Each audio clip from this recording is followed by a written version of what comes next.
Hello students. तो स्वागत है आपका मासातो कोचिंग की नवोदय क्लासेस में। आज जो हमारा टॉपिक है वो हमारा टॉपिक है प्रतिशत, परसेंटेज, जो कि नवोदय विद्यालय के एंट्रेंस एग्जाम को पास करने के लिए बहुत इंपॉर्टेंट टॉपिक माना जाता है। क्योंकि इससे आपका जो सवाल है एक ऐसा सवाल आता है, इससे आ जाओ या लाभ हानि से आ जाओ, तो जो जिसको सिलेक्शन वाले ही बच्चे करते हैं। क्यों?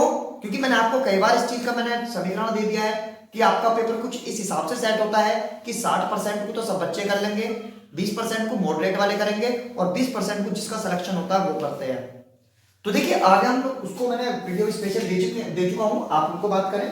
फिलहाल हम लोग बात करते हैं प्रतिशत। प्रतिशत में होता है परसेंटेज। परसेंटेज को मतलब होता है कि जितनी भी हमारे पास चीज है उसको यदि मैं 100 में कन्वर्ट कर लूं और 100 का कितना परसेंट हिस्सा मुझे मिला वो मेरा परसेंटेज कहलाया जाता है। मतलब 100 का कितनेवां हिस्सा, ये हमारा परसेंटेज होता है, प्रतिशत होता है। जैसे कि मैं सवाल के थ्रू आपको लेके चलता हूं, हमसे कह रहा है 60 का 20% है, तो भी 60 का 20%। तो पहले आप एक काम कीजिए, आप ये बताइए कि 60 का 100वां हिस्सा क्या है। तो आप लोग क्या करते हैं, मैं आपको बता दूं, ज्यादा घुमाएंगे नहीं, केवल टॉपिक पर बात करेंगे। 60 का 20% है तो आपको क्या करना होता है, 60 गुणा वो 20वां हिस्सा है किसका, 100 का। तो आपको 20 बटे आपको 100 कर लेना होता है, मतलब इसका परसेंटेज हटा के आपको नीचे 100 लगा लेना है। अब इसके बाद आपको सॉल्यूशन दे दो, इसका 0 से 0 कट गई, ऊपर बचा 6 और 2, 6 दूनी 12। तो 12 इसका वो आंसर है जो हमसे पूछ रहा है, 60 का 20%। ठीक, बहुत अच्छे। अगला सवाल है इसमें हमारा, 300 रुपए का 10% बताओ। तो जैसे 60 का 20% है, इसी का ही एक और आपको एग्जांपल दिया जा रहा है जिससे आपको एक बार परसेंटेज बिल्कुल क्लियर हो जाए। तो हमसे कह रहा है कि 300 का 10% बताओ। तो आपको क्या करना है, अभी मैंने आपको बताया, आपको 300 का की जगह आपको मल्टीप्लाई लगानी है। इंग्लिश में ऑफ लगा हुआ होता है, ऑफ की जगह आपको मल्टीप्लाई लगा लेनी होती है। 10%, तो 10 बटे आपको 100 कर लेना है और इसके बाद आपको इसको काट के आपको कर देना है, कितना बच गया, 30 एकम 30। आपका आंसर हो गया। पता है तो आप लोग शेर हैं, ना तो सवा शेर हो, आप जो से शेर हो वो आपको पता होगी बस, ठीक है ना। पता है तो कंसेप्ट पे काम करो, कंसेप्ट आपके एकदम क्लियर है तो कितना भी बड़ा सवाल आ जाए, कैसा भी सवाल आ जाए, आप लोग आसानी से उसको अटेम्प्ट करोगे। कर नहीं सकते हो, करोगे यदि आपको पता है, और नहीं पता है तो बिल्कुल आप फिर जीरो। आप वही फिर एग्जाम में आप गाटर और उनके पटिया और जो भी चीज है लेंटर के सरिये आप वही गिनोगे। लेकिन आपको ऐसा नहीं करना है क्योंकि आप बहुत अच्छे बच्चे हैं, आपको केवल सवाल समझना है। सवाल में समझाऊंगा आपको बहुत आसान तरीके से। तो आपको एक कंसेप्ट क्लियर हो गया ना कि आपको किसी का परसेंटेज आपसे पूछे तो आपको कैसे निकालना है। ठीक, अगला क्वेश्चन है हमारा, जो क्वेश्चन नंबर 3 है। तो देखिए हमसे कह रहा है कि आकाश के पास 250 रुपए थे। जो आकाश नाम का लड़का है, आपकी तरह एक प्यारा सा बच्चा है, उसके पास 250 रुपए है, ठीक है। और उसने 50 रुपए पुस्तकों पर खर्च कर दिए। मतलब उसने बेचारे को कोई पुस्तक पसंद आ गई तो 50 रुपए उसने खर्च कर दिए।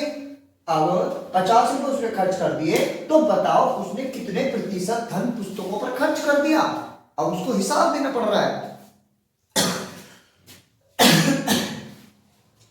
सॉरी, खांसी है, कोरोना नहीं है, ठीक। तो खर्च 50 रुपए खर्च कर दिया है, तो 50 बटे 250।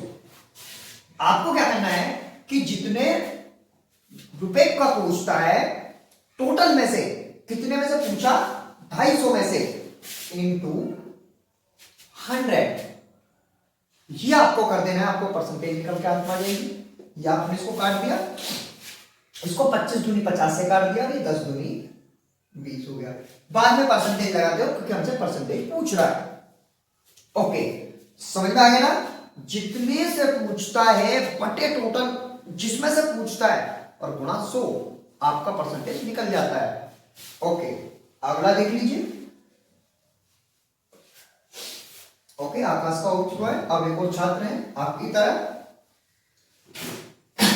एक छात्र ने 25 में से 20 अंक प्राप्त करे। छात्र है 25 में से 20 अंक प्राप्त किए तो उसने कितने प्रतिशत अंक प्राप्त करे? तो आप लोग मुझे अब समझते हैं कि आप निकाल सकते हो। क्यों? क्योंकि आपको पता है अब कैसे निकालना है। कैसे? उसने 20 अंक प्राप्त करे, कितने में से? 25 में से। एंड उत्तर आपको मल्टीप्लाई किससे करनी है भाई? किससे करनी है? 100 से। बहुत ठीक है, वेरी गुड। ठीक है ना, आपको समझ में आ रहा है। तो 25 चौका 100, क्योंकि 25 100 से कट रहा है। अब 20 चौक 80% अंक उसने प्राप्त करे हैं। मजा आ गया भाई। 80% अंक नवोदय में प्राप्त कर लो तो आपके सिलेक्शन के चांस 90% हो जाते हैं। बाकी 90% कर लो तो 100% चांस हो जाते हैं। मतलब 90 प्लस नंबर लाओ, आपका सिलेक्शन मैक्सिमम केस में हो जाता है। अब ठीक है ना, 99% आपका सिलेक्शन होता है। देखो 100% नहीं कहते हैं, क्योंकि 90 में जरूरी नहीं है सब 95 वाले हो गए तो सिलेक्शन तो पहले 95 वाले का होना है। लेकिन आपका क्योंकि इतना बच्चा होता है कि 90 से ऊपर का सिलेक्शन हो जाता है। तो देखिए आपको समझ में आ रहा है ना, क्योंकि मेरा मकसद है आपको समझाना, जब भी आपका सिलेक्शन होगा। तो देखिए ठीक है, ये आपको समझ में आ गया है। अगला क्वेश्चन देख लीजिए। अगला क्वेश्चन क्या है हमारा? एक स्कूल जिसमें 400 बच्चे हैं। एक स्कूल में कितने बच्चे हैं भाई? 400 बच्चे हैं और 30% लड़कियां हैं। मतलब जितने बच्चे हैं तो उसमें लड़के लड़कियों की संख्या अलग अलग बतानी है। तो लड़कियों का परसेंटेज हमें पता है कि भाई 30% है। ठीक है, अब हमको इसका क्या करना है बता देना परसेंटेज। तो आप क्या करो, तो बच्चे हो गए ये 400 गुणा 30/100। अभी आपको मैंने पहले सवाल में कराया, तो 400 गुणा 30/100। तो ये हमारे पास हो गया, इसको कट गया, ये इससे कट गया, 40 दिया 120। तो 120 इसमें क्या है? लड़कियां हैं। तो लड़के कितने भाई? तो 400 में से आप लोग क्या कर लीजिए, माइनस कर लीजिए। आपको समझ में तो आता है लेकिन आप पढ़ते नहीं हो, हैं? पढ़ा करो रोज। ठीक है, बहुत अच्छे। देखो ये आ गया, माइनस कर लो भाई, कितना आ रहा है मेरे को तो बस। चलो ठीक है, बहुत अच्छे आ जाएगा ना।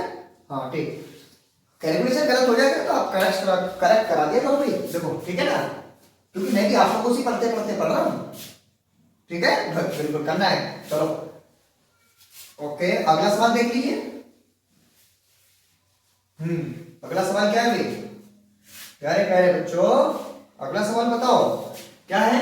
एक रेडियो का क्रय मूल्य 450 रुपए। मतलब उसको जो खरीद के लाया है ना, वो उसे सीपी कहते हैं। वो 450 रुपए में खरीद के लाया है और 3% उस पर जो ना टैक्स है, 3% उस पर टैक्स देना है उसको, बच्चे जो भी है लेके आ रहा है। तो उसे रेडियो का कितने परसेंट उसको मतलब कि उसे देना पड़ेगा?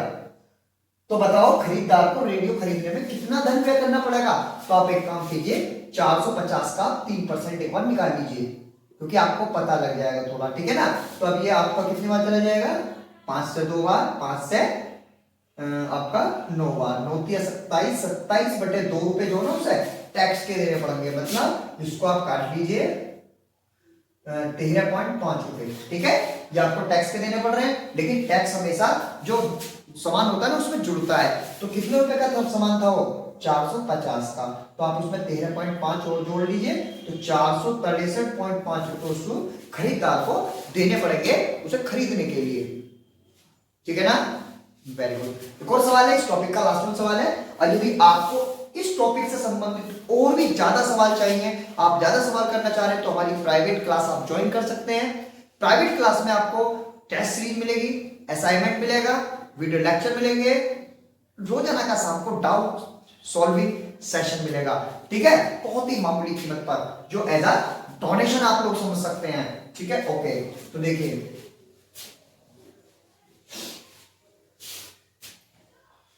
रमेश का वेतन उमेश के वेतन से 15% अधिक है। यदि उमेश का वेतन इतने रुपए हो तो रमेश का वेतन बताइए।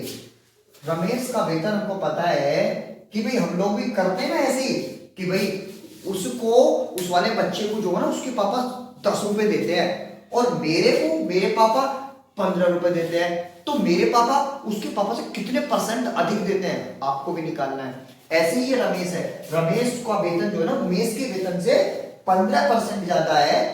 अब हमें पता नहीं है कितना है उसका रमेश का, लेकिन उमेश का पता है हमको, तो उमेश का हमें पता है ना, तो निकाल दीजिए। उमेश का हमको पता है, तो उमेश का पता है हमारे पास, हाँ जी इतने रुपए, ठीक है ना। उमेश का इतना पता है, तो इसका क्या निकाल दीजिए 15%, तो 15 कितना हो जाएगा ये 100।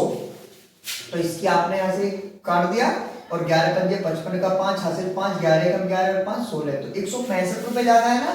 तो आप क्या कीजिए 1100 में 165 को जोड़ दीजिए, तो आपका आंसर आ जाएगा कुछ इस तरह, इस तरीके से, ठीक है भैया। काफी मंदे जमाने की बात चल रही है इतने वेतन पे, ठीक, ओके बहुत अच्छे। तो आपको परसेंटेज जहां तक है समझ में आ गया ना। बहुत इसके सवाल ऐसे होते हैं, मूल सवाल जो उसमें आपको आते हैं एग्जाम में, तो आपको सभी को तैयार करना है। बाकी इसके लेके आने की कोशिश करूंगा आपको यूट्यूब पे भी कभी, ठीक है ना। पहले मैं सिलेबस कंप्लीट कराने के बाद आपको फिर इसके जो सवाल है वो आपको करने हैं, ओके। तो तब तक जुड़े रहिए हमारे साथ, तब तक के लिए good bye, thank you very much.